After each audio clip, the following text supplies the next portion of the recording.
नमस्कार मु नेहा सिंह आपणकर मनपसंदर कार्यक्रम खबर सोशल मीडिया रे आपनकु स्वागत। आज आमे आपनकु एमिति 24 तथ्य देखेबाकु जाउछु जहाकु देखि केवल गुजरात नुहे बरं देशर जेकोनसी निर्वाचन रे कांग्रेस स्थिति दुर्बल होइजिबो। आपण प्रतिज्ञा करंतु एही वीडियो को अधिकरु अधिक शेयर करिवे।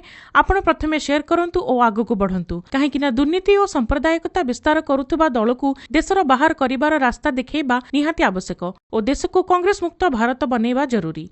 देखंतु हमर एही रिपोर्ट। आज आपणक सामने सोशल मीडिया एमिति 24 तथ्य उपस्थापन करने जाऊँ जहाँ कांग्रेस को बहुत बहुत दुर्बल करदेव। आज खबर माध्यम कांग्रेस लोकों चिंताधारा बदली पारे। जदि आपण कांग्रेस को सहयोग करने को चाहूँगी तेबे आज यह देखला आपण मत बदलाई दे पारती। यही कथा आमे पवन करूनु बरं यही वीडियो को देखला बहुत लोकों आखि खोली। चलंतु आमे आपण को जणाउछु कि शेषरे यह केउ कथा जहाँ कांग्रेस को शेष करदेव। सोशल मीडिया रे आसुथुबा एक मेसेज कांग्रेस पई काळ होईकी आसुची। एहाको पढ़ी राहुल बाबांक निद हजि जाउची काहेकि ना एहाको देखिथिबा 80% लोक कांग्रेस को घृणा करिबा आरंभ करिसथि। काहेकि ना एहाको देखिथिबा 80% लोक कांग्रेस को घृणा करिबा आरंभ करिसथि। काहेकि ना कांग्रेस मुक्त भारत गठन करिबा ओ देश को आगको बढ़ाइबार अछि। चलो देखिबा कोन से 24 तथ्य मेसेज रे लेखा होईछि। पुराना कांग्रेस सरकार पई किछि प्रश्न जहा आपणक मन रे अछि। नंबर 1, जदि पाकिस्तान और भारतर विभाजन धर्मर आधार रे होईछि जेउठी पाकिस्तान मुस्लिम राष्ट्र गठन हला तबे भारत को काहेकि हिंदू राष्ट्र बोली घोषणा करा गलानी जेउठी कि दुनिया रे गोटिए भी हिंदू राष्ट्र नाही। नंबर 2, कथा कथित राष्ट्रर पिता मोहनदास गांधी एमिति काहेकि कहिले पाकिस्तान रु हिंदू और सिख को शब आसीब तो आसु किंतु एठारे गोटिए भी मुस्लिम को रक्त न बोहिबा दरकार। नंबर 3, मोहनदास करमचंद गांधी चाहिथिले भगत सिंह को बंचाई पारिथांते किंतु काहेकि बंचैलेनी। नंबर 4, भारत रे मुस्लिम मानक पई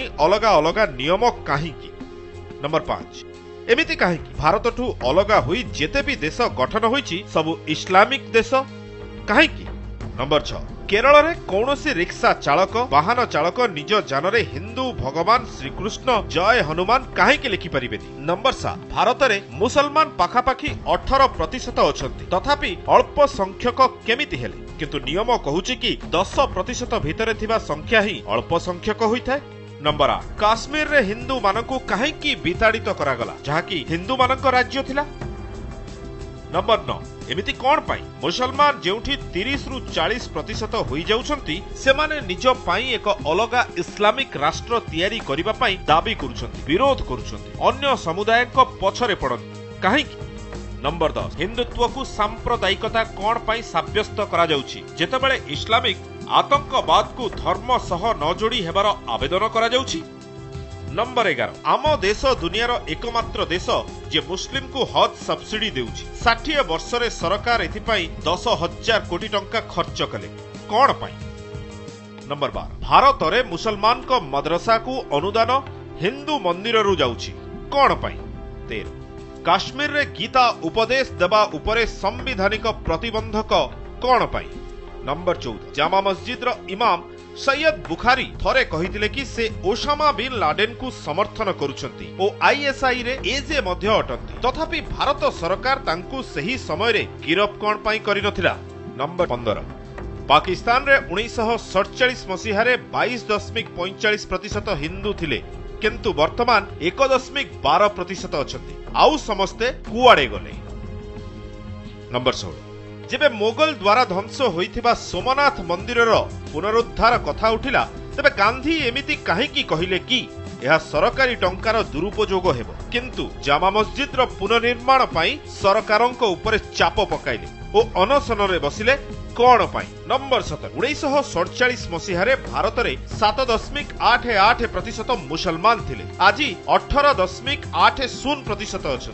एते जनसंख्या केमिति बढ़िला। 18, भारत रे मीडिया हिंदू मानक संघ विरुद्ध रे काहेकि कहूची। नंबर 19, अकबरक हरम रे 4878 हिंदू महिला योद्धा अकबर फिल्म रे एवं स्कूल इतिहास बही रे भी यह काहेकि छपा जाइनी। नंबर 20, बाबर लक्ष लक्ष हिंदू को हत्या करथिले तथापि आमे माने तांक मस्जिद को कोन पाई देखिबाकू चाहूचे। नंबर 21, भारत रे 80% हिंदू तथापि श्रीराम मंदिर काहेकि तैयारी होई पारु नाही। नंबर 22 कांग्रेस शासन समय 645 दंगा होइतिला जेउथरे 32,427 जन लोक मृत्युवरण करथिले। मीडिया को ताहा काहेकि देखा गला नै जेतेबेले गुजरात रे प्रतिक्रिया रे होइतिबा दंगा रे 2000 जन लोकक मृत्यु रे मीडिया रे एते तत्परता कोन पाई। नंबर 23 76 कार सेवकंकु गोधार रे जीवंत जालिले मीडिया एमानक कथा काहेकि कहू नै। नंबर 24 जवाहरलाल नेहरूंक दादा एक मुस्लिम गयासुद्दीन गाजी थिले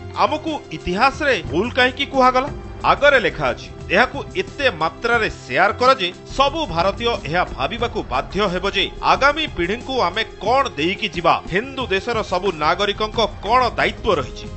जय हिंदू जय भारत आगरे लेखा होइछि जय श्री राम हर हर महादेव। केवल न्यूज 24/7 सोशल मीडिया रो एमिति खबर आपनक पर्यंत आमे पहुंचाउछु। आपनको निवेदन कि आमको सहयोग करन एवं एहाकु अधिकरु अधिक शेयर करन। वीडियो एडिटर पुष्पा चौधरी सह सौरभ मिश्रा ओनली न्यूज 24/7 दिल्ली। वर्तमान एही सत्यता को देखि आपनकर हृदय परिवर्तन होइथिबो। एबे आपनको अनुरोध कि एही वीडियो को शेयर करी अन्य मानक मन मध्ये बदलांतु। आमे चाहूछु कि एही वीडियो YouTube ट्रेंड रे रहू ओ देशर सबु फोन रे एही मेसेज को पहुंचा जाऊ। एहा ट्रेंड रे सेतेबेले आसीबो जेबे आपण एहाकु अधिकरु अधिक शेयर करिवे। आपनको भी खाली गोटे क्लिक करिबाकू पड़िबो बस आपनक काम होई जिवो। तापरे आपण देखिबे केमिति अनुभव हेबो मो देश बदलुची ओ आगुकू बढ़ुची।